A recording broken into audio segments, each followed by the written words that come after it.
Ողջույն, դոկտոր Սրումի YouTube-յան ալիքի եթերում նորից գաստրոթայմն է եւ ես գաստրոենտերոլոգ Շուշանիկ Միրիջանյանը։ Այսօր կխոսենք ստամոքսի լորձաթաղանթի ատրոֆիայի մասին, ախտորոշում, որը փոխում է ամեն բան։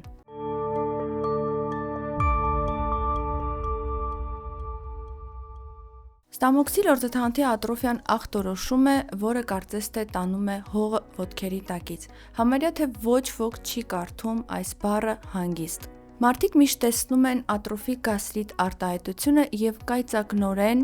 պատկերացնում վատագույնը՝ քաղցկեղ, քայքայվող ստամոքս եւ այլն։ Եվ այս պահին մարդը էլ ունակ չէ լինում նկատելու կարևոր նյուանսները։ Նրան թվում է, որ եթե կա ատրոֆիա, ուրեմն դա վտանգավոր է։ Բայց իրականում ոչ այդքան ատրոֆիայի առկայությունն է կարևոր, այլ այն, թե որտեղ է այն տեղակայված, ինչքանով է դա վտանգավոր եւ որն է նրա պրոգնոզը։ Եվ այս ամենն առանց պրոֆեսիոնալ մեկնաբանման ուղղակի անհնար է։ Նշված ախտորոշման հետ բախվելով մարդը սկսում է գնալ անհասկանալի եւ սխալ ճանապարհով։ Ինչ որ մեկը սկսում է հերթով գնալ տարբեր մասնագետների մոտ, սփոփող ինչ որ բան լսելու հույսով։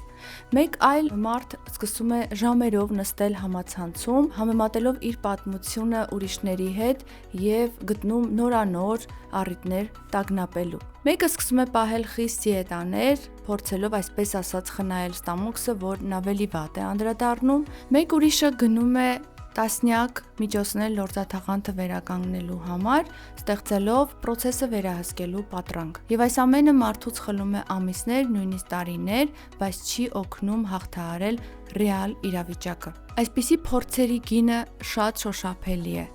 Կարելի է դիմել տարբեր մասնագետների, կատարել մի շարք ավելորդ էնդոսկոպիկ միջամտություններ, հանձնել մի շարք անիմաստ չհամակարգված անալիզներ, բայց միևնույն է մնալ նույն հարցով՝ ինչքան լուրջ է ինձ մոտ ամեն բան։ Կարող եք ծախսել բավականին գումար այն նշանակումների վրա, որոնք ոչ մի կապ չունեն ձեր խնդրի հետ, կարող է նվազել կյանքի որակը, քանի որ ցանկացած ախտանիշ սկսում է թվալ վտանգավոր։ Իսկ ամենածանրն այդպես էլ պարզություն չունենալն է, թեպետ ատրոֆիան պահանջում է հենց կոնկրետություն, ոչ թե խուճապ։ Ճիշտ ուղին սկսվում է ոչ թե կախարդական պրեպարատի որոնումից, այլ շատ պարզ հստակ քայլերից։ Պետք է հասկանալ, արդյոք լիարժեք է կատարվել բիոպսիան, որ հատվածներից,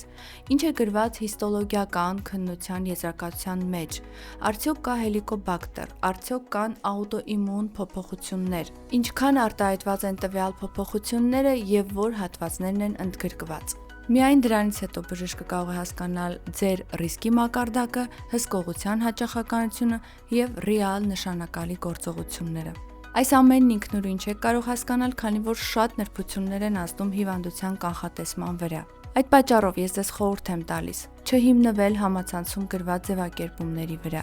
չընդունել ձեր հարազատների խորհրդով տարբեր նշանակումներ, չփորձել վերականգնել ստամոքսի լորձաթաղանթը ինքնուրույն, չանել եզրակացություններ միայն գաստրոսկոպիայի եզրակացության մեջ գրված մի արտահայտությամբ, չձգձգել ռեալ ախտորոշման հասնելու գործընթացը, երբ բիոպսիա արված է ոչ լիարժեք կամ ոչ համապատասխան ուղեցույցերով։ Որպեսզի չմնաք միայնակ դեմ հանդիման համացանցում գրված կես ճիշտ, կես սխալ սարսափիկների հետ, պետք է դիմեք գրագետ մասնագետի, ով ձեզ կօգնի ճիշտ ախտորոշման եւ հետագայում ճիշտ բուժման գործընթացում։ Ձեզ հետ ես էի գաստրոենտերոլոգ Շուշանիկ Միրիջանյանը, իսկ դուք չմոռանաք բաժանորդագրվել դոկտոր Սրումի YouTube-յան ալիքին, որպեսզի բաց չթողնեք գաստրոթայմի հետագա հաղորդումները։